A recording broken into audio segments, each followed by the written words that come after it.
Évangile de Jésus-Christ selon Saint Jean, chapitre 1er, versets 1 à 18. Au commencement était le Verbe, et le Verbe était auprès de Dieu, et le Verbe était Dieu. Il était au commencement auprès de Dieu, c'est par lui que tout est venu à l'existence, et rien de ce qui s'est fait ne s'est fait sans lui. En lui était la vie, et la vie était la lumière des hommes. La lumière brille dans les ténèbres, et les ténèbres ne l'ont pas arrêté. Il eut un homme envoyé par Dieu. Son nom était Jean. Il est venu comme témoin pour rendre témoignage à la lumière, afin que tous croient en lui. Cet homme n'était pas la lumière, mais il était là pour rendre témoignage à la lumière. Le Verbe était la vraie lumière qui éclaire tout homme en venant dans le monde. Il était dans le monde et le monde était venu par lui à l'existence, mais le monde ne l'a pas reconnu. Il est venu chez lui et les siens ne l'ont pas reçu. Mais à tous ceux qui l'ont reçu, il a donné de pouvoir devenir enfants de Dieu, eux qui croient en son nom. Ils ne sont pas nés du sang, ni d'une volonté charnelle, ni d'une volonté d'homme.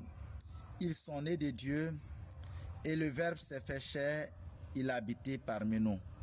Et nous avons vu sa gloire, la gloire qu'il tient de son Père, comme Fils unique, plein de grâce et de vérité. Jean le Baptiste lui rend témoignage en proclamant: c'est de lui que j'ai dit, celui qui vient derrière moi est passé devant moi, car avant moi il était. Tous nous avons eu part à sa plénitude. Nous avons reçu grâce après grâce, car la foi fut donnée par Moïse. La grâce et la vérité sont venues par Jésus-Christ. Dieu, personne ne l'a jamais vu.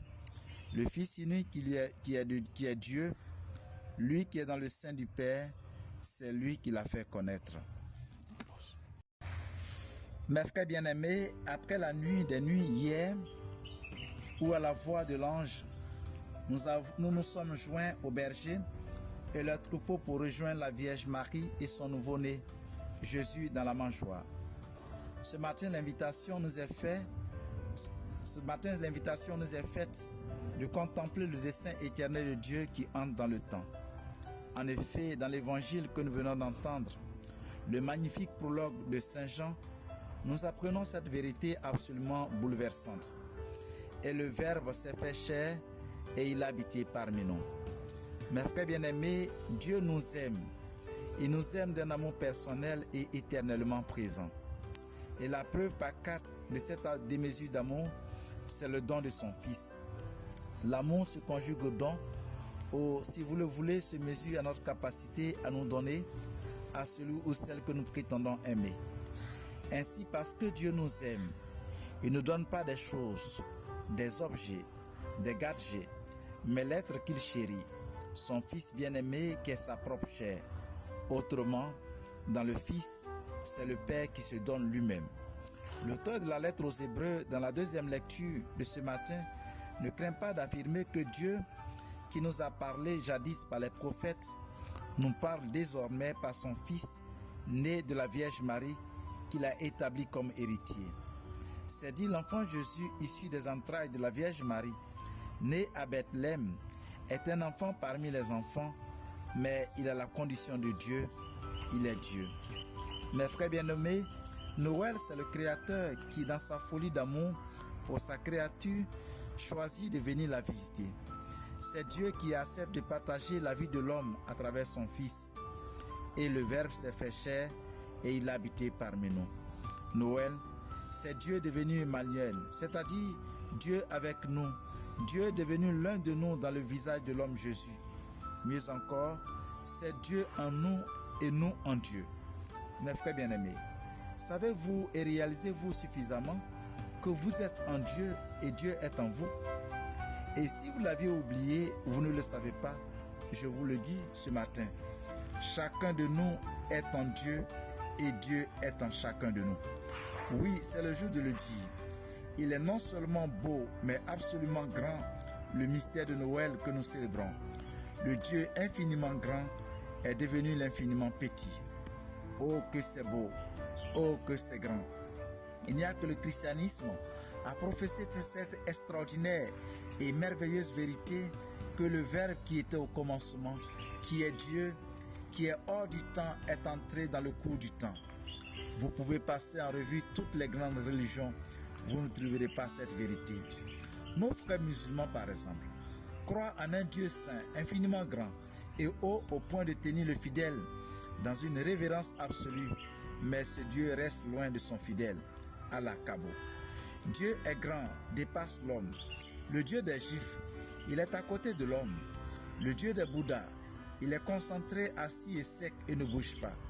Je ne veux même pas évoquer les faux dieux des sectes ésotériques et courants philosophiques auxquels certains chrétiens appartiennent tout en se déclarant catholiques. Aberration et erreur grossière. En célébrant Noël, nous affirmons que Dieu le Très-Haut est descendu très bas. Nous professons que le Dieu lointain est devenu le prochain de tout homme dans le visage de Jésus, tellement proche que nous risquons de ne pas le reconnaître. Sur le visage de Jésus brille la face de Dieu, et le visage de chaque homme, de chaque femme, de chaque enfant, quel que soit son état de vie et sa vie, brille la face du Christ et donc de Dieu lui-même. C'est dire la présence du Fils de Dieu, qui est Dieu au milieu de nous, Dieu parmi nous et Dieu en nous, vise à nous communiquer la vie de Dieu. En nous envoyant son Fils, Dieu notre Père veut que nous découvrions notre être et notre dignité de fils et de filles de Dieu. C'est pourquoi en célébrant la naissance du Fils de Dieu, nous célébrons aussi notre propre naissance. Chacun et chacune de nous doit naître à une vie nouvelle. Les eaux baptismales le jour de notre saint baptême nous ont conféré cette identité de fils et de filles de Dieu. Être chrétien doit nous conduire à dire stop au péché qui est le non-amour. Il nous faut vivre en conformité à cette dignité à laquelle nous avions été élevés. Et naître à la vie nouvelle, c'est d'abord naître à la foi. Mes frères bien-aimés, ayez une foi indéfectible en Dieu, qui est fidèle et ne peut jamais ni se tromper, ni nous tromper. Croyez que Dieu est avec vous-même dans les pires moments de votre existence. Le Seigneur n'est pas moins présent dans notre vie quand la vie nous sourit que quand elle nous fait pleurer, verser de larmes. Ensuite, naître à la vie d'enfant de Dieu, c'est espérer que les promesses de Dieu en notre faveur s'accompliront. Elles peuvent tarder, mais elles s'accompliront. Enfin, naître à la vie nouvelle, être fils et fille de Dieu, c'est aimer. C'est au degré d'amour partagé ou communiqué aux autres que nous attestons notre filiation divine. Montre-moi comment tu aimes tes frères et tes sœurs, ceux qui vivent avec toi à la maison, ton mari, ta femme, tes enfants, ta fille de ménage, ceux qui te côtoient, collègues au travail, tes voisins du quartier, et je te dirai ton identité, quel type de chrétien tu es. Noël, c'est Dieu qui nous fait le plus précieux et le plus beau cadeau qui soit. À son école, offrons-nous les uns les autres le cadeau de l'amour, du pardon, de l'amitié, de la tendresse, de la délicatesse. Noël, c'est aussi Dieu qui vient partager notre condition de vie. À notre tour, partageons le sourire, la joie de vivre, la bonne humeur.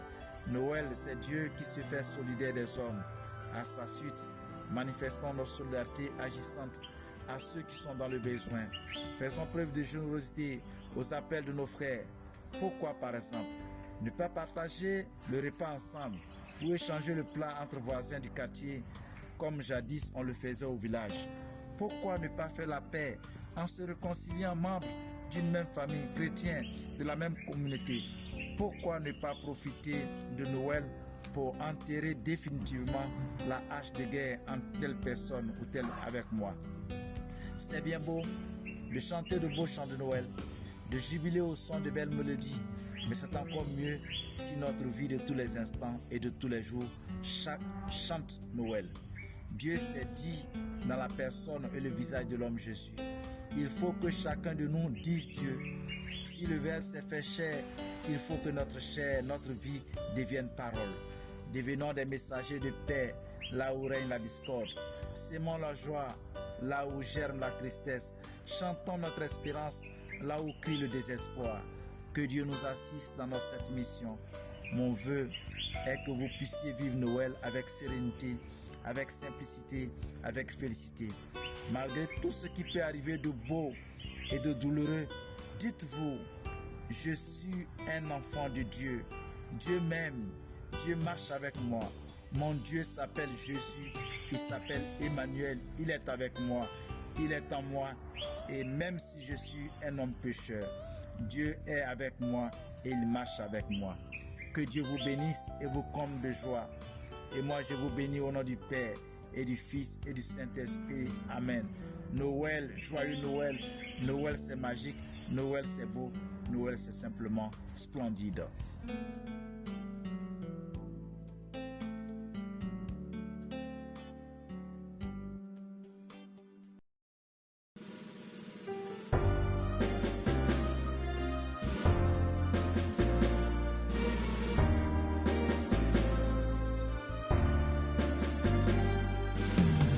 Allez partout, proclamez la bonne nouvelle.